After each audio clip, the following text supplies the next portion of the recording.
But what these actions encourage is a civil war.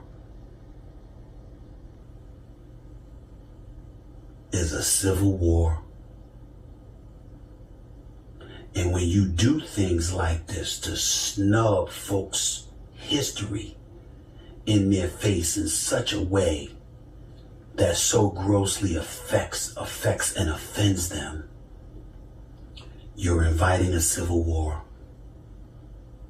And if you're inviting a civil war, you are not about peace. Hey, yo, what's happening, ladies and gents? I'm Eric Jason from YouTube, Provocative AF.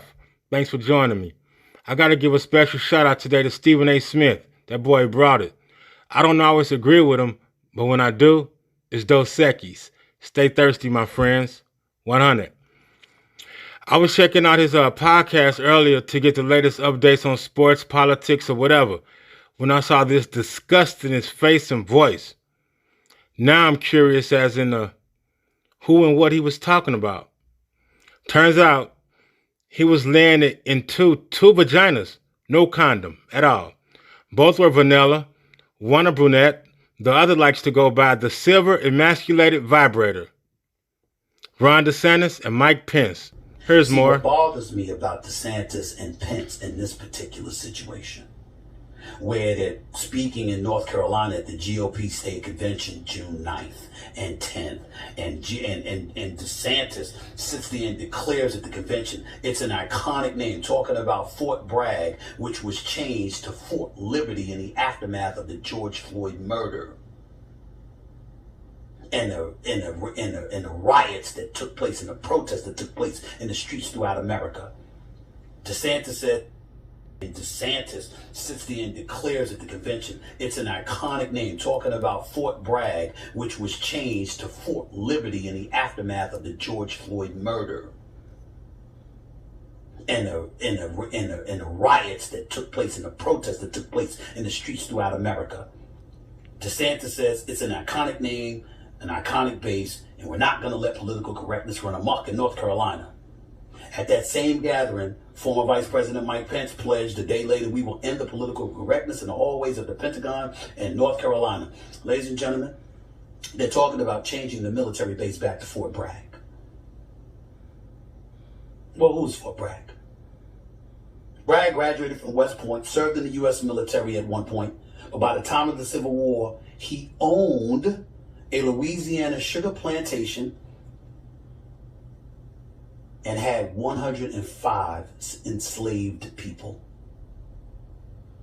According to Bruce Levin, an emeritus history professor, Bragg, quote, enthusiastically, if poorly, helped lead an army insurrection against the United States government that tried to break up the Union and preserve slavery. That's Fort Bragg. This is the same people that want to celebrate Robert F. Lee and his birthday. Did you know that in the year 2024, 8 states still celebrate or recognize Robert F. Lee's birthday? Let me give those states to you. Alabama, Arkansas, Florida, Kentucky, Louisiana, Mississippi, North Carolina, and Tennessee. 2 of them, who happen to be Alabama and Mississippi, they actually celebrate Robert F. Lee on Dr. Martin Luther King's birthday. A man of peace and nonviolence who never wanted to harm anybody and was willing to be harmed for the sake of a better America. This is what is going on in the year 2023. So what's it going to be, Governor DeSantis? What's it going to be, former Vice President Mike Pence? Want to be called a racist? I'm not going to call you that. I'm not going to give you that ammunition. Nope, not going to do it. I'm going to call you racially insensitive. You know why? Because how do you think this makes black people feel? Do you care? Are you willing to say that you don't care? I mean, if you're going to go that far, if you're going to go as far as you're going, why don't you just admit it? See, this is the problem, and this is the challenges that we have to confront. And by the way, they're following lockstep with Donald Trump, because when he was the president, he promised to veto any bill that called for the names to be changed of some of these bases, and did indeed veto it, what was overridden by Congress.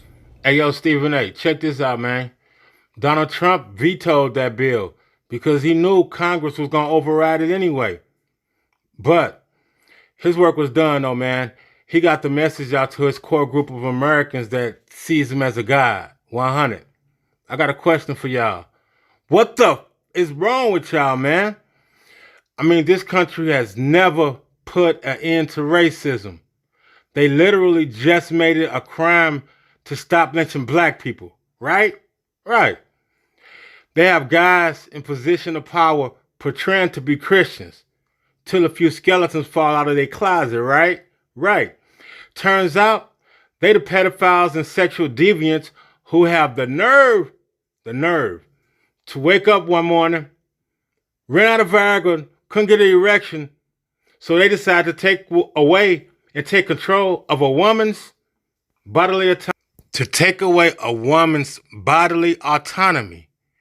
What kind of jerk offs are y'all, man? Y'all didn't grow up like that. The rules weren't like that when y'all grew up, right? It's a damn shame what they're allowing to happen in this country. We're not even free yet. We're not free. See what you're doing. Here's what really pisses me off. Well, actually, I already said what pissed me off, which is everything I just told you. But what takes it to another level is that I'm a registered independent. I actually want the Republicans and the Democrats not to be so divided. And the reason why I want that is because I want to get away from all of the demagoguery and to get back to focusing, or to get to focusing on the issues. Who's better for the economy? Who's got a better immigration policy? Who's better as it pertains to healthcare in the United States? Pro-choice, pro-life. I want to get back to the issues so I can look at a candidate and say, that's the best candidate for America. I want that person. I can't do that. Because when I see stuff like this, I take that back. When I see shit like that, there's only one way to go, and that's to the left. Because if you're willing, what is the harm? Tell me as a politician why it's so important to you. You're going to lose votes with those waving Confederate flags in their homes. You're going to lose votes with those who got Confederate flag stickers on their trucks. You're going to lose votes with conservatives who don't necessarily parade around espousing their political ideologies, but we know what they're going to do when they go to the polls. You're not going to lose any votes. You don't have to alienate people in our country by saying, bump what the hell you feel, bump what you endured. We don't give a damn that you're ultra sensitive to the Confederacy and Confederate flags and the history involving the Civil War and the oppression and the degradation and the cruelty and the murder that has taken place in our country. We know you don't care.